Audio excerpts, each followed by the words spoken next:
This is David Andrew Wiebe Interviews and Music Business Podcast, episode number 17 for November 2010. David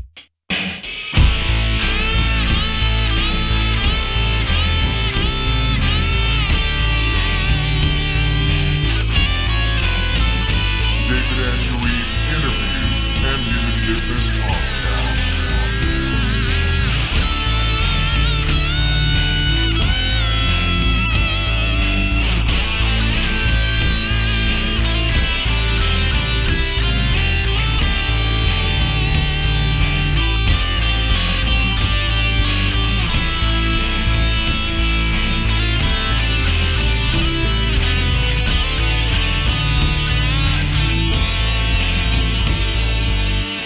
Welcome to the show. I'm your host, as always, David Andrew Wiebe.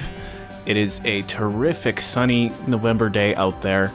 I just went for a walk and it is really nice. We don't usually get days like this in November. It's already, I guess, November 2nd, November 3rd, and we haven't had really much any snow to speak of, so that's really nice. So it's really been a mild fall so far up here in the cold north, Calgary, Alberta.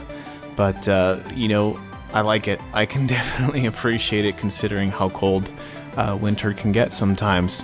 So I don't want to dilly-dally around too much. I'll get to the main segment here shortly. But I just thought I would let you know about a few things. I believe it's next week, November 12th, Friday. Be playing at the Blind Beggar with Adrenalize. This weekend, November 6th, that'll be a Saturday, I'll be leading a guitar workshop at Christian Life Assembly here in Calgary. So I'm really excited about that, and I'm looking forward to that. I think there are a couple of other November dates that are starting to shape up, and I'm sort of making it my goal to book a show very regularly, on a regular basis. I want to have shows or bookings probably every weekend if I can manage to do that. So that's going to be one of my goals in the future here, to do more shows. But, so far so good. I guess just this last weekend I played with Loveway. You might remember Patrick Zielinski from, I believe, episode 4 of the podcast, and it's his group. And it went really well. It was really kind of my first time playing with a whole group. We had a chance to rehearse once, but never with the drummer. So the drummer rehearsed with him once, I rehearsed with him once, but never together. So it was the first time playing together, and actually went incredibly well. The songs are all very new to me, and we'll see if I'm going to continue to play on an ongoing basis. But I had a lot of fun playing bass with him, so it was really cool, and I do look forward to playing with him again. I believe December 17th, also scheduled to play with Daniel Guy Martin at the House Coffee and Sanctuary. I think that's going to be a really fun, really cool pairing, and I think we'll have a couple more shows. I'm also going to be playing with Jonathan Ferguson, a few more shows here coming up. So all that's in the making. Make sure to check my website for all the updates, www.daw-music.com. As usual, it's possible that I may have missed something because I don't have all this information in front of me. I am just going by, I'm pretty much just winging it. So, okay, well, let's get to the main segment. Like I said, there's going to be more in the show later on today, and I think this is already going to be a jam-packed show, so I don't want to go much longer. But the main segment for today is an interview with Derrick Mitchell, who's the manager at the House Coffee and Sanctuary. And I thought it might be cool to get the perspective of someone who books bands, because oftentimes as artists and musicians, we just kind of go in with our perspective of what it's like to book, and how often we have to email and call and text, and just we really have to be on the ball to sometimes book shows. But sometimes it's good to see it from the eyes of the people who are booking the shows as well. And later on, I believe I'll have a resource tip and possibly a book review, but no promises there. So let's get on with it. Here's my interview with Derrick Mitchell. Visit us online at www.daw-music.com/daw-podcast.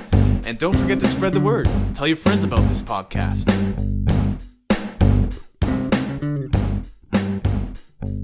All right, today I am sitting down here with Derrick Mitchell, who's the manager at the House Coffee and Sanctuary. So First off, why don't you just tell us a little bit about yourself and your experience at the house? Well, my name's Derrick. I started at the house in the summer of 2003. The house actually started in November 2001. So I kind of came in about a year and a half after it had been open. And one of the things that the house did early on is they booked live music on Friday nights. Yeah. So when I came in, one of the first things that I wanted to do is intensify and bring more music to the shop. And so we started booking music on Saturday nights as well. And then probably a couple of years after that, a year and a half maybe, we started an open mic night, which grew to a pretty successful open mic in Calgary. And then, at various times we've done various things with music. We had, for a while, we ran something called Too Hip for Tuesday. Yeah. Which Keith, a local photographer in Calgary, was involved in. And then we also, right now, Chris Naish is doing every couple, like 2 Tuesdays a month, he comes and kind of puts on just a very kind of brief concert and kind of hangout time as well. Yeah. Of course, our listeners are going to be familiar with Keith Crastons. He's been on the show a few times. So, yeah, same guy that did Too Hip to Be Tuesday. And I actually was part of that once as well. Yes, once you were. Or twice, I guess. So let's start with the open mic. That actually recently got canceled. It is, right? Yeah. I wasn't sure if you knew that yet or not, but yeah, we just put it on hiatus. Right. We are going to relaunch it. It's been open mic has been a great night. Like, we kind of look at it from our perspective as it's a night for people the first time out of their bedroom. Right. The first time that they want to play in front of people, and not only those people, but also people that have been playing a lot, like Dean Morrison has been a big part of our open mic night for years and years and years, and he also plays quite a bit around Calgary in different venues. Right. And so our hope with the open mic night is that you have young performers that are just figuring out how to perform, maybe even the first couple times they're performing, and you have a community built around it where it's welcoming, they're accepted, they learn from watching other people who've gone before them and how others have performed, and eventually you kind of build up this community that's really supportive, self-supporting, and then potentially, the people that are playing well and doing well, you kind of pull them and say, hey, do you want to do a Friday show? Do you want to do a Saturday show? Right. Once they have enough material, and just, I don't know, feed into the Calgary music scene, help those the kids that are just starting, give them a place and a chance to play, and then potentially have some of the older, more long-term performers also pour back into those kids. And right. And it's always interesting, I think, when you've been playing a lot too, you see, I don't know, a vitality sometimes in a performer that's performing, just learning, and that can get you excited again about what it is that you're doing in your craft. Definitely. Very cool. So the Friday and Saturday nights are still going, right? Yeah, so typically every Friday and Saturday night we always book live bands, right, unless there's a cancellation. But yeah, the Thursdays, the only reason we kind of put it on hiatus is we're getting a lot of, throughout the time that it's existed, it's always been a really positive community. Yeah. We started getting a bunch of drug culture kind of things happening around, and we noticed a lot of the regular performers wasn't as safe a place to play anymore. People weren't as welcoming. So we kind of just said, let's shut it down for a little bit, a couple months, and we'll just retool it, find a great leadership team, and get it up and running again. So our goal is to relaunch in January. Right.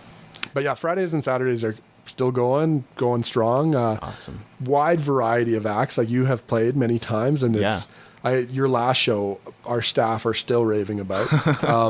But it's great. Yeah, it's a place once again for people to, like, the house isn't a huge venue. Yeah. So I think it's a great first step venue for people, and we always love it too when people like yourself who have now kind of taken it to that next step, come back and still, come and play once in a while, and that happens quite frequently. Right. But I think our primary bread and butter is people that are bands that have a set together, have enough music to do a set, but maybe haven't been able to get into some of the bigger places, Yeah. the house is a great location for them to come and figure out how to be performers. Yeah, earlier when you mentioned 2003, that sort of brought me back to the days of Lightly Toasted Touche. Yes, yeah, I remember those days. And probably, I think Mike Cooper would have been the first one to talk to you Yeah, okay. about playing at the house. And so I remember that he was like, oh, yeah, I met the guy at the house and he's really cool. And so, I don't know how cool I am, but I definitely am a huge fan of music. Right. And it's one of those things too. Right now, typically I'm not even at the Friday and Saturday nights, but it's just because I've gotten married and that Yeah. kind of pulls you. I can't live at the shop, but I'm a huge fan of music, and every band that plays, like I'm on their MySpace, I'm checking out their stuff. I love music. I like just eat it up. And so it's a real important thing to be a part of, the Calgary music scene and help contribute to that, help network people, connect people. And it's a great thing. And we're also a coffee shop that's owned and operated by a church too. Right. So we kind of think of it in terms of, this is also a ministry. yeah. I believe that our God is a community, Father, Son, Holy Spirit. And so community and creating community is a huge thing for us, modeling that community in Kensington, in the music scene, and in everything that we do. Right. So from your perspective, I mean, I know you've been involved with the booking at some points, not all the time, but what are the things that you usually look for in a band that you say, okay, we'll book you? Or, there's usually a little bit of a screening process. Yeah. Well, that's why open mic is great, and we need to get that up and going, Right. because that's a great screening process of Makes sense. Okay, is this guy, can they handle a Friday? Can they handle a Saturday? Or do they, not have enough material to do a weekend show? Or they maybe just keep playing open mic for a while and you'll get there? And that's been the case for a lot of people, where they build their repertoire up through open mic. Right. And then, after a half a year or a couple months or something, they're ready to take on a Friday and Saturday show. The things I guess I look for the most now that we don't have Thursdays, and not every band needs to come to open mic first, right. is MySpaces, but MySpace doesn't really exist so much anymore. It's kind of Only for bands, really. Yeah, essentially that's what it's a desert except for bands. So if you still have MySpace, I'll go check that out. Right. Facebook is definitely becoming more popular, and YouTube. For sure. I was just talking to a young guy who's doesn't have a MySpace page, so we're trying to figure out how I can hear some of his stuff without an open mic, and so he actually just recorded himself playing on YouTube and sent me the link. Very cool. Yeah, so that worked really well. So there's always ways to, if a band has a following and I've heard about them, Yeah. I'm, for sure they're welcome to come play. We have very few kind of like, I don't know, blockades up or too many hoops that people have to jump through. Like, once again, we want to make it an easy experience. We want to make it as positive an experience for the musician playing as possible. Yeah. Would you say there are any, or have been any situations where you shut down a band because they just didn't approach you the right way? Well, so there's only been a couple times where I think we've kind of said no to bands, Right. or they've said no to us sometimes. We kind of have a music policy thing that we kind of give to each performer that, Yeah. at our first encounter. And we probably didn't have it way back in the days of No. Lightly Toasted Touche, but over time you kind of recognize, maybe we should put some parameters Yeah. around what that night is and what we expect, and hopefully let them know what they can expect of us. So we've kind of put together this policy FAQ kind of sheet. Yeah. And on that sheet, we one of the things we ask is once again, we're owned and operated by a church. We're here for the community of Kensington and for Calgary as a whole. But at the same time, too, we expect that because we are that, and because we're connecting with all sorts of different people, we ask that bands that come and play, keep their content appropriate Yeah. for an all ages environment. And so there's been one time where a band walked out on me when I've said Right. that. But for the most part, I think people are adults and realize that, okay, I don't need to drop a whole ton of F-bombs Right. if I'm singing and there's a mom and her little kid there, like we can retool our songs a smidge here or there. I mean, I don't want to censor anybody. But at the same time too, if you're coming into an environment that is what it is, you might have to censor yourself to some degree. Right. But once again, I'm not a big, like, don't say this or don't say that. I mean, our whole purpose of our shop is to be a place of free expression and community. Yeah. So in order to have a dialogue with anybody, if we're serious about investing into the community, we have to be open to dialogue. And so, sometimes there's going to be ideas and concepts that musicians put forward that might not be in line with what I think or what I feel. Yeah. But at the same time, it is a dialogue process. And so I'm not going to shut that down other than if it's being, overly crude or, Right. yeah, like I said, dropping a bunch of F-bombs, singing about shooting up heroin, that kind of stuff. Right. And my experience has been that the booking process really hasn't been difficult. I mean, probably partly because I already have an established... No, I think we're fairly easy bookers. I do my absolute best, although sometimes I get busy and scattered, so sometimes I'll lose emails or forget to email people back. But I think for the most part, like I remember when I used to play and trying to book shows and you would have to like be on the person that was running the venue and so I remember those days and I didn't like them. So I want to do my absolute best to get back as soon as possible to keep, we have a big database too of whenever a band or somebody comes through where, I've do my best to keep their phone number, their email and so have an easy ability to contact each other at any given time. Have you noticed any difference in modern times with the booking process from what you've seen? Yeah, I guess we and at different times, like you said, it wasn't always me that does it. Sometimes I like to, because you don't want to do at the house, right? There's a cajillion different things that happen there. There's art stuff, there's poetry stuff, there's music stuff, there's just some community investment stuff, but some social justice stuff. But so it's one of those things where I can't do everything all the time. Yeah. And music is one that people love. So people will come to me and say, hey, I'd like to help you with this. Right. And I have no problem kind of handing that off, kind of once going through, here's what this looks like, here's how we kind of been doing it. So yeah, we have different people come in, so they give different styles. Yeah. I think sometimes. But yeah, as far as a difference between like 2003 to 2010, it's still just talking to the bands, finding out kind of what they want and explaining to them what we want and then agreeing on here's the night. Go for it. Very cool. I guess one thing we used to have when I started is we had a volunteer sound guy. Right. And we haven't had that in ages. So we kind of put the onus on the band to do their own sound, which is tricky sometimes and not maybe the most ideal thing. Although I was talking to a guy just the other day who might come and help us do sound on Saturday nights. Right. But then now some bands probably don't necessarily want that because they're used to being in charge of their own levels and want things in a certain way as well. So trying to figure all that stuff out is, I don't know, you just go with the flow. I remember that being kind of an initial hurdle for me when I started playing solo. Was doing the sound? Just figuring out how to do the sound, where to connect what, how to turn on the sound system. And well, we try to make that very clear in our FAQ sheet too. Right. And I'm willing to sit down with any band and show them our soundboard. Like, I don't know tons about anything when it comes to sound, but our soundboard's a fairly easy soundboard. Yeah. It's not too complex, and it, I can show you the basics in like 10 minutes.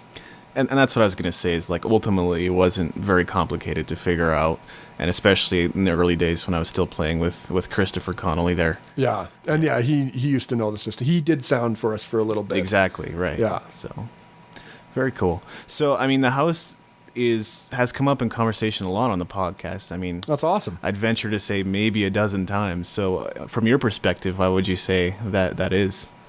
Well, once again, I think I know at various points, and now been there for like 7-8 years, you kind of see the trends and how things come and go. Yeah. But I think at various points we've been sometimes more central part, sometimes more a fringe part of some of the different music communities in Calgary. And so I think we've impacted and had a lot of people come through that have gone on to bigger things and doing more things. Right. So it's cool to be just even a little part of their journey.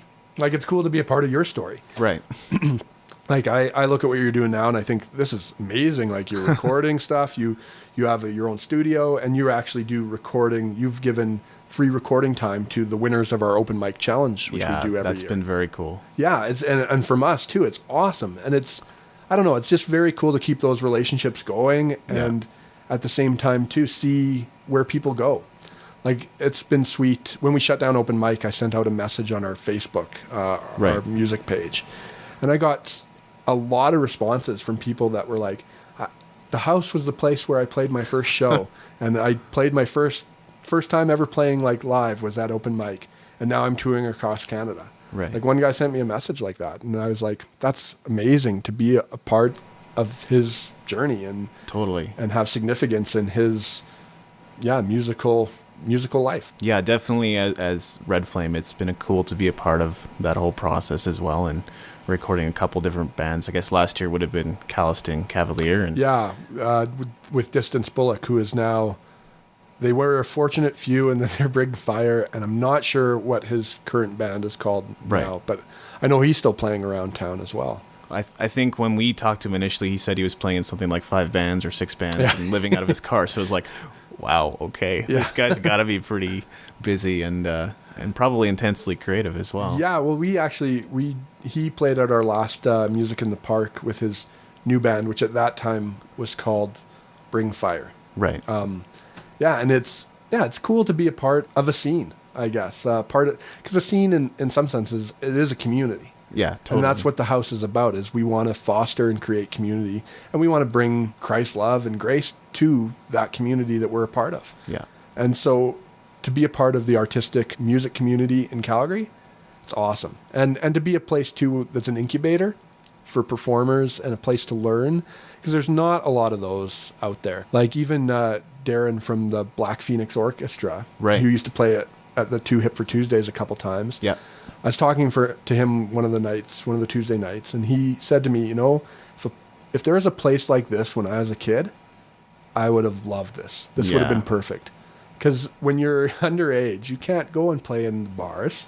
Yeah. There's no place for you other than all ages shows. And there's a couple more venues that have come up since we've been around where all age shows can happen, but there's not a ton in Calgary. So, it's great to be a place where not only can you have 16-year-olds that are performing, but a place where 16-year-olds can come and watch performers as well. Right. Yeah, I think you've touched on something really important there.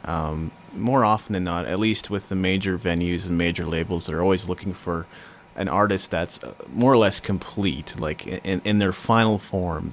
And I think that's a really good thing to have for musicians and artists that are just beginning to see where they might want to express themselves, to have a place that's safe to do that. Yeah, and that's kind of what we see ourselves as, a little bit of an incubator. Right. Like, this is your safe place to come and play, to learn how to perform.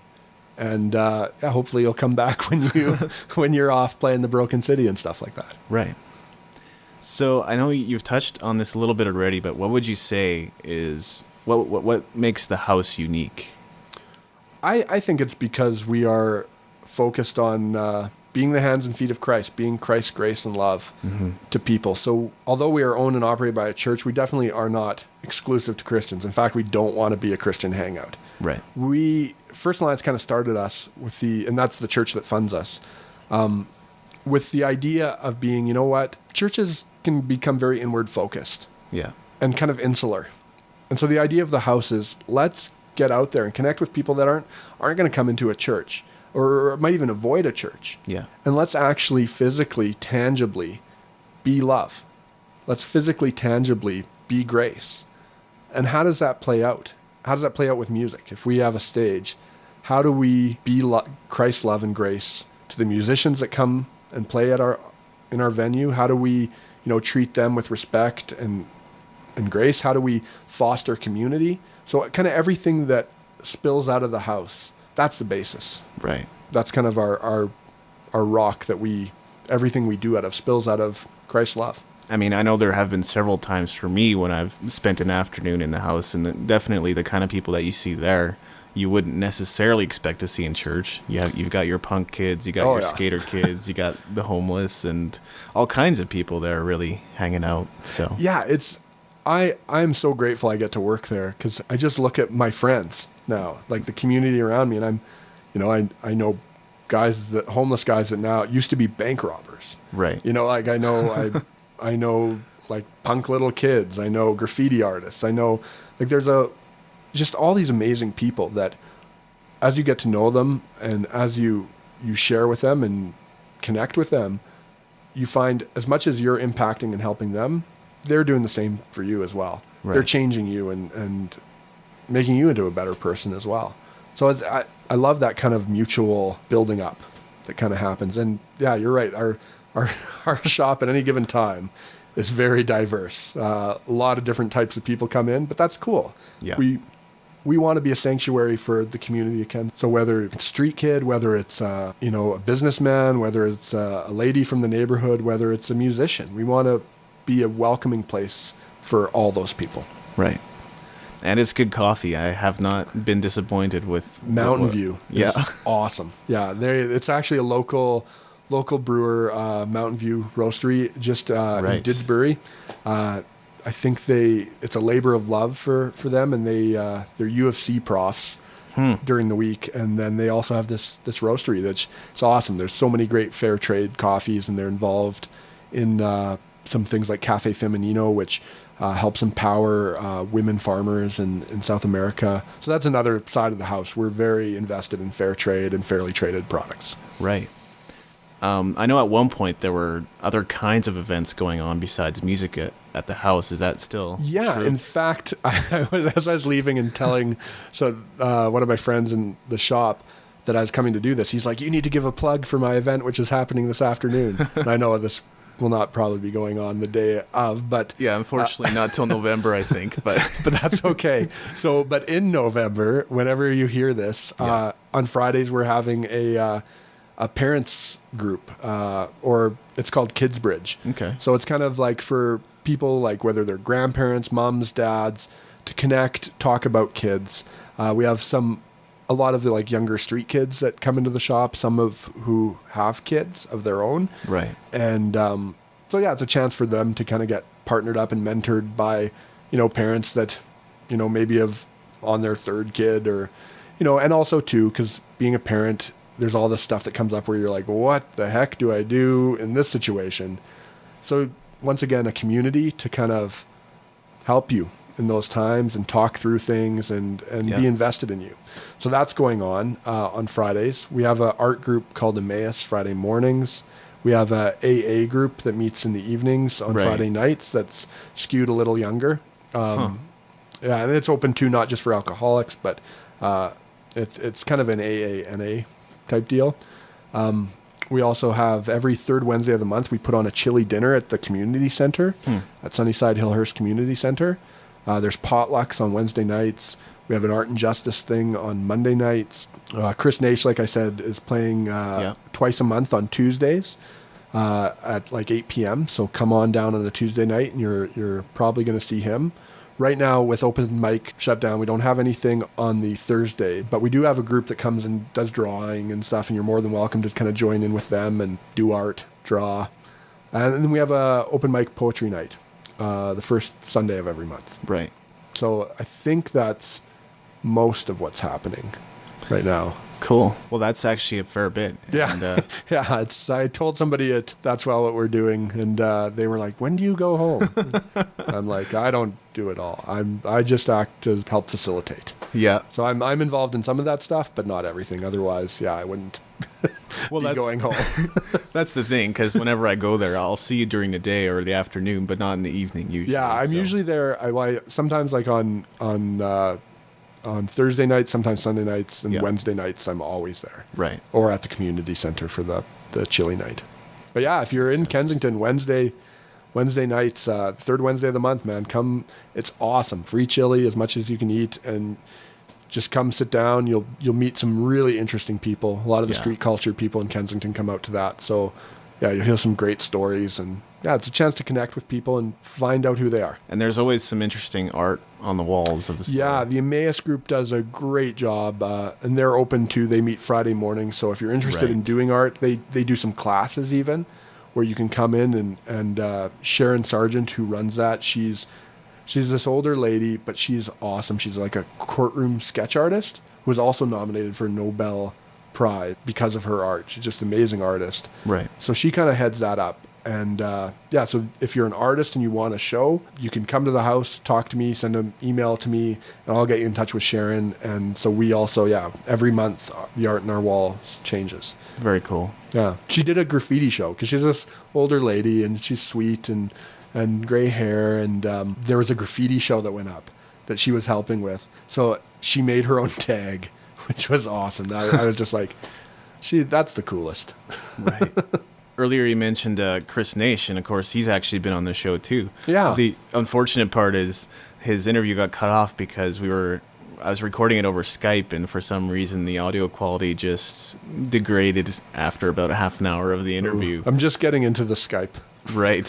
Which shows because I called it the Skype. Skype. Like my mom would. But I'm really using the Skype these days. Actually hoping to get him back in the studio here to do a real interview with him again. So yeah, because he had a lot of great insights. He's an interesting dude. I think the world of him, but he's got this quirky kind of musician side to him that Definitely, I really like. I think he's also kind of down to earth though. He has totally his head on his shoulders. Yeah, definitely he does. Yeah, he's a great dude. So I know that you've been a musician yourself. Why don't you talk a little bit about your experience? Oh my goodness. Way back in the mid 90s. Yeah, I played in a band called Mayfly, and we played around Calgary quite a bit. My claim to fame was that we show that Tegan and Sarah got discovered at, that Garage Wars, where it was like UFC, Sate, and Mount Royal's Battle of the Bands. Yeah. They came in first, and we came in second. Wow. And then after that, we imploded and ceased to exist pretty quickly after that. And they went on tour with Neil Young. And then I was like, so close. That could have been us. Yeah. Even though it couldn't have been. But because they're awesome. I'm a huge fan of Tegan and Sarah. In fact, I think if they were just starting out now, I think they would be hanging out at the house nonstop. Huh. Like, I think it would have been in the perfect place for them to... Because once again, when we played with them, they were too young to go into the bar at USC, the Den.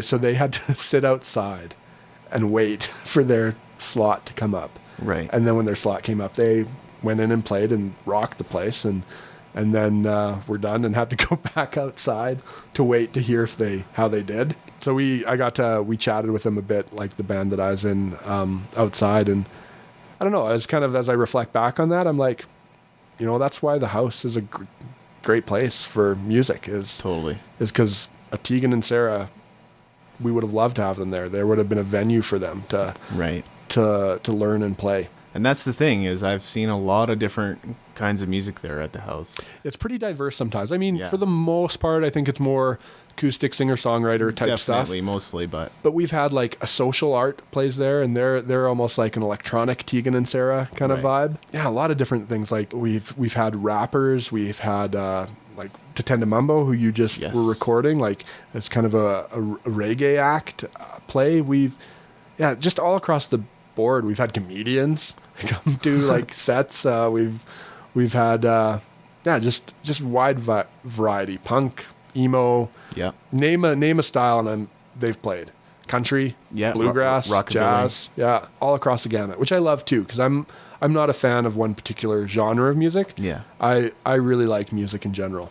So I've got my favorites from every genre. Very cool. So do you have any advice for musicians that are either booking or trying to promote themselves? Yeah, just keep on it. I think, I don't know, as I look and reflect on the musicians that seem to be able to take it to those next step, I think it's just hard work. Right. I think it's you have to in some ways make it your job. Yeah. And look at it like this is my career. So the time and energy that I need to put into this needs to be reflective of what I want to get out of it. Right. So, if you're not putting tons into it, you're probably just going to be a hobby. But if you put yourself into it and let yourself just be poured into it, then potentially, it can turn into a career. And that's the thing I found too, is sometimes I'll try to fight my nature, but then I eventually come back to the point where I realize I'm an artist and an entrepreneur, and I just kind of have to keep working at it. Well, totally. If you're an artist, I think at your heart, there'll be some medium where you need to express that. Yeah. And however that plays out, whether it is in music, whether it's production, whether it, whatever it is, there needs to still be that artistic part of you that is being used. I mean, even from a Christian perspective, I look at it and say, this is a gift God has given you. Yes. You need to use it. So what is your opinion on social networking tools like Facebook, Twitter, MySpace? Yeah, well, at one point when I was doing booking, MySpace was awesome because all bands were on there. Yeah. And it was a great way to be like, you want to play here? You got a MySpace site? Right. And then you could just see the band's bios, hear a couple of their songs. Exactly, It was a great, great tool. But it seems to be not so much anymore that people are using it. Some of the bands that play it at the house, I've linked back to their MySpace sites and realized that they've actually shut them down. Wow. So even it seems like some bands are moving off of there. And Facebook is helpful for that too, but it's not as, I don't know, we'll wait and see if they can come up with a more friendly format for musicians. So I don't know. MySpace is pretty important, I think, still for musicians, but I don't know, maybe there's something else on the horizon that's going to change that out. But I think social networking is awesome. Like Facebook, I'm starting to get a better sense of using Facebook in as that for, like when you say we're doing a show here, like to link it to our Facebook site and link back and forth and having links between the artists that play. I wish there was like a place where I could, maybe there is, I'm not computer literate enough to set it up where I can have like bands playing, like the band that's playing that weekend, have their song streaming when people come to our site. That's the kind of stuff I'd love to do. We just got a calendar on our website, so nice. I'm glad that finally, so people don't need to go to MySpace to check our calendar, which they changed their calendar options, and so I haven't been using that for a while. But on our own Facebook, we have, or our own website, we have a calendar. I send out our calendar on our Facebook stuff. Right. I think it's a good tool to get yourself out there and promote yourself. Yeah, I mean, MySpace, it might be kind of a gross-looking site still, but one thing you do have to give it credit for is they did have their page set up in a way, at least for bands, that it was like a press kit. You could kind of get a feel for who they were, what they sound like. That's why I'm like, it was perfect for, at least for hearing about bands and if a band is contacting you to find out kind of, who are these guys? What's their story? What's their sound? And then even too, I didn't have to, this is my own like, I guess laziness coming into play, but I didn't have to contact them and say, hey, what kind of genre? How would you describe yourself? Because some bands are very particular, like we're this, and this. And other bands are more like, oh, whatever, like, what do you think we are? Just put whatever you think it is. Right. But I would just be able to then take what they've put in their own words. Yeah. And then put it on our site when we're advertising for them. Right. Totally. And that way people can get at least a little bit of a feel for what they're getting into. Yeah. And I still try to on our Facebook. I still try to link back to bands' MySpace sites. Yeah. So that people can actually, if they see that this band is playing at the house on this day, and there's a little link there, they can click their MySpace and hear their stuff. Right. I try my best to keep that stuff up to date. Definitely. And I mean, if more bands leave MySpace, in some sense, it would actually be more advantageous to stay on MySpace, because then you're one of few as opposed to one of many. If you always go to where the social media is crowded, you're not necessarily going to get the same attention. That is true. Like I definitely still use MySpace for finding out about bands for sure. I still ask bands when they're booking if I'm like, well, do you have a site I can go to? And usually it's a MySpace site for the most part still. That's true, yeah. I think the one thing that bands should be wary of, I think, is, and I talked to Derek Sivers about this at CD Baby, or he was the founder of CD Baby. He's no longer working with him. But what he says is that, if one day MySpace were to go down and you have absolutely no control over that, do you still have your fan list? Do you still have emails, contact information for all those people that are your friends, quote unquote friends, on MySpace? Well, that's why for the house too, I Yeah. realized that we have an actual just spreadsheet database And that's smart. of all of the bands that have played at the shop. So as long as you have that, you can still Contact. But if MySpace is your only page, you might want to think about starting to collect the information that you need to keep in touch with your fans. Do you have an inside ear? Do you know, is it going down? Is it? No, but if the big up, if the corporate people decide for whatever reason, hey, today it merges with Napster or something, or it gets bought out by Google or it gets bought out by Yahoo, what's going to happen, right? It's hard to say. Yeah. So it seems like the music industry is changing. People have said it's changed a lot in the last 10, 20 years, but I think the key word is that it's actually changing. So what is your opinion and perspective on that? Well, I think there's, I don't know, it is really interesting, eh? Like with the advent of MySpace, all of a sudden you have all these unsigned bands that are developing really big followings. Right. And that MySpace might not be doing that so much anymore. But even too, you think of just the ease that you can record and stuff like that. Yeah. Like, or even if you're just doing demos or something on GarageBand. Like when I was recording, we had to go into a big studio. There weren't like home studios, kind of like what you have set up here, as much either. Right. It was, you had to like invest all this money.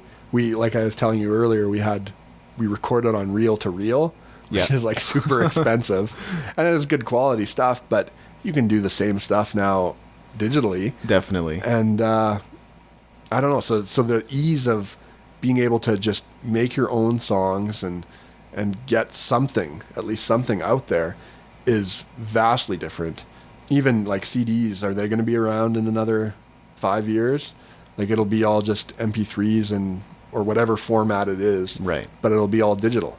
And I even was talking to a band the other day who want to do a CD release party, but instead of a CD, they want to give little memory sticks.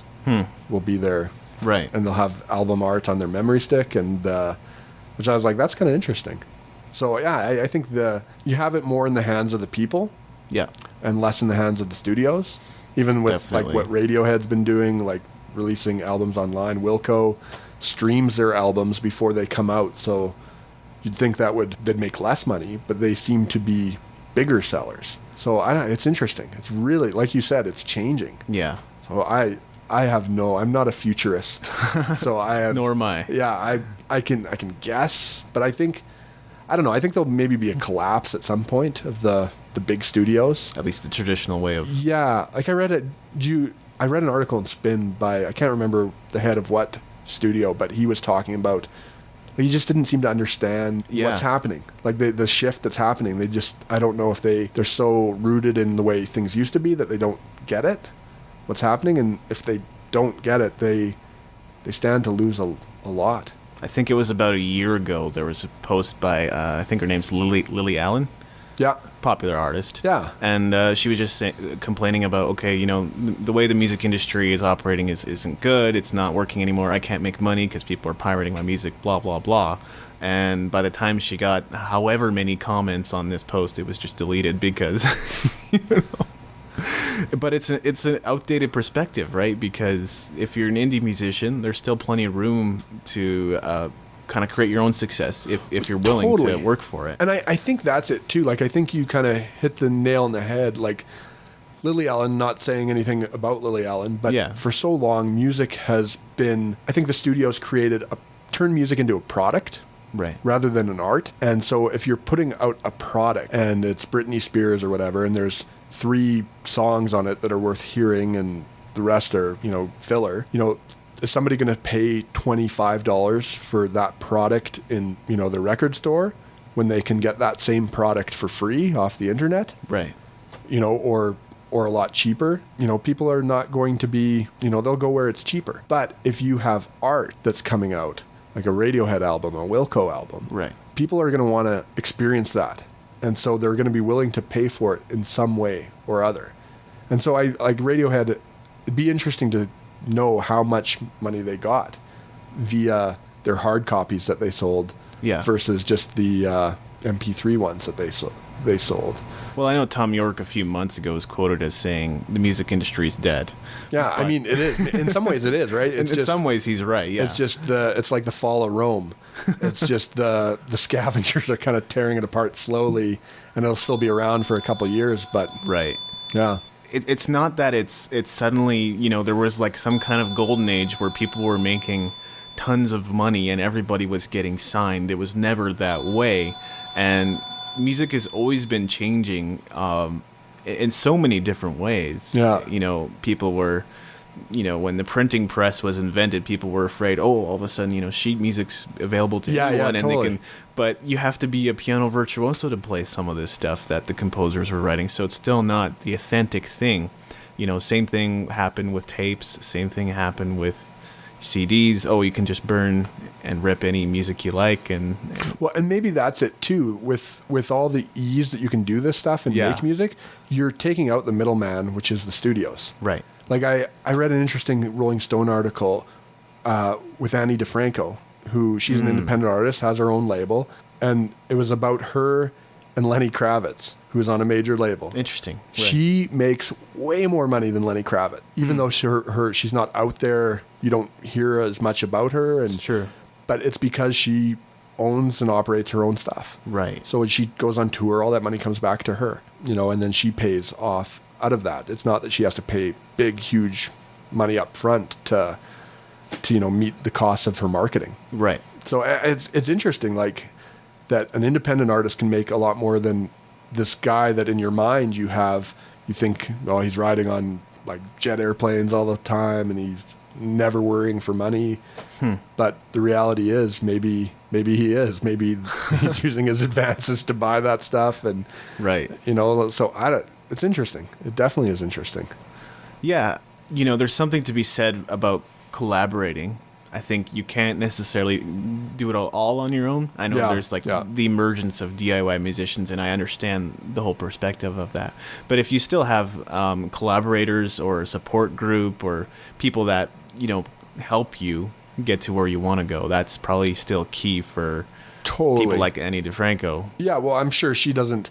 I mean, she probably has her own studio, but at the same time, she is like, I know she teams up with Dan Byrne, like she got Dan Byrne started, and so I'm sure there's like other things happening. Like, and I know Radiohead have their own studio, but I don't think they record there. I think they do demos there, and then they take it someplace else, and and I think that too. Like, would you want to have your finished product be a GarageBand product, or would you want to do your demos there, take them into collaborate with a studio and make your finished product there? Exactly. I mean, I know more than a few people who've expressed that it's very difficult to be a producer and a musician. Yeah. And do both of those things on a recording. Well, I'm a dinosaur now. Like, I'm in my 30s. But I know I tried messing around with GarageBand to do stuff, and I'm like, I need help. I don't know what I'm doing. So even that, even the simplest program. I'm like, it's like so user friendly, and I can't figure it out. That kind of brings me to another point about podcasting. It still seems to be that a lot of people don't completely sort of understand the nature of podcasting and how it works.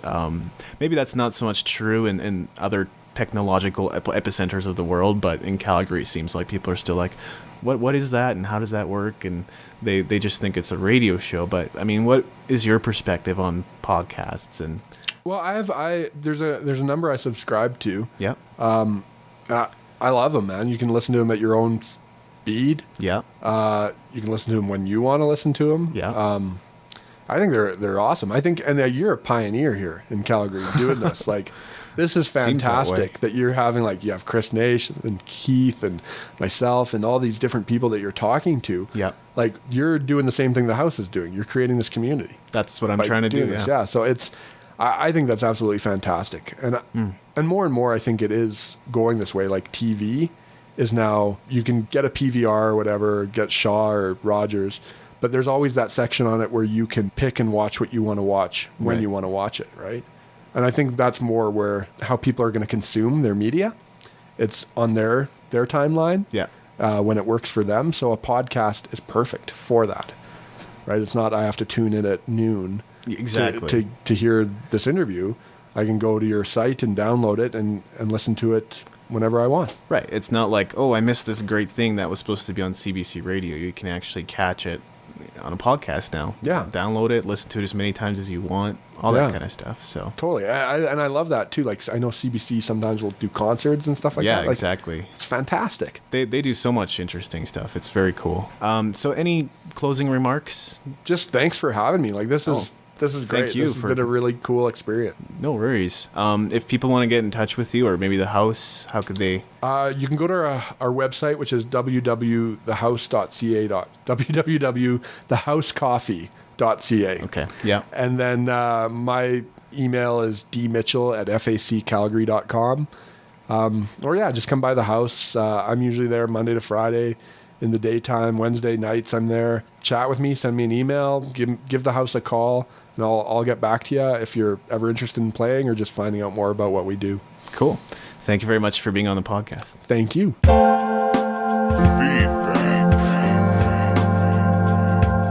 If you have any questions or comments regarding this podcast, send an email to comments@daw-music.com.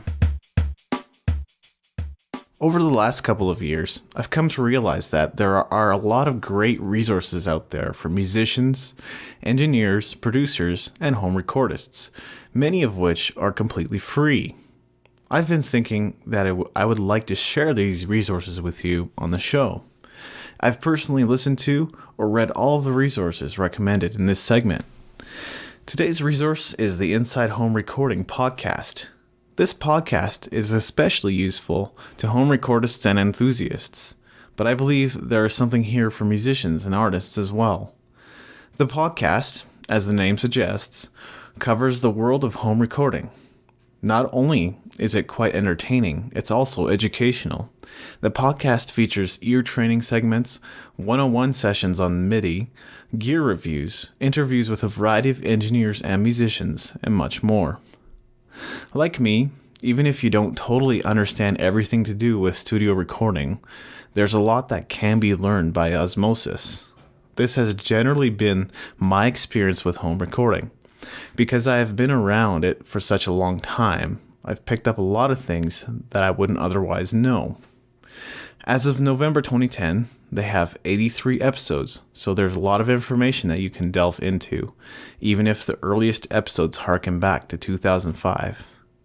Some things in the recording world haven't changed a whole lot, and a lot of what they talked about 5 years ago still pertains to recording today. This podcast is a part of the Blueberry Network. You can find this and other great podcasts at blueberry.com. That's blueberry with no e's.com. And I'm back with the closing segment. I certainly hope you enjoyed this episode. I think it took a lot longer to edit than any previous episode, but I think it's well worth the effort.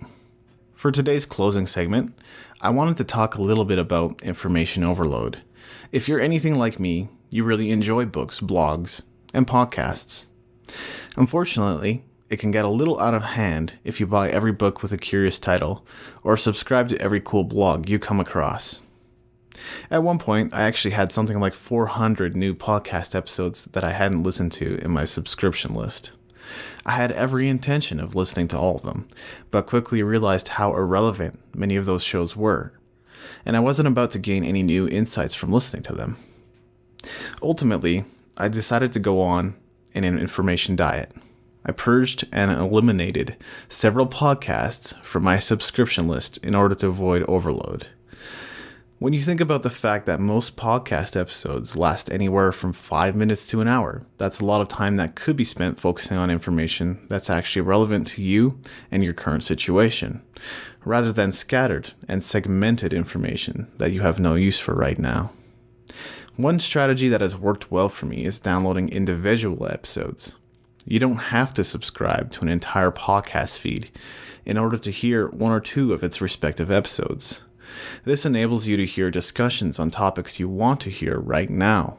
For example, you could download every podcast episode that features a particular guest, like me, Andrew Wiebe, or you could download every episode that discusses the dietary benefits of kiwi, or you could pick and choose which episodes on the subject actually interest you. I also went on a cleanse with my feed aggregator. I found that I was barely using my aggregator as is, so it made a lot of sense to unsubscribe from unwanted feeds. I've discovered that focus is important, so while it might make sense for me to subscribe to industry-relevant news updates, it didn't make much sense to subscribe to a bunch of internet comedians who review video games and movies, as much as I might enjoy that. Now, if you don't know what an aggregator is, let me explain. It's basically a piece of software that aggregates or collects specific information to one place. Google Reader would be an example of a feed aggregator.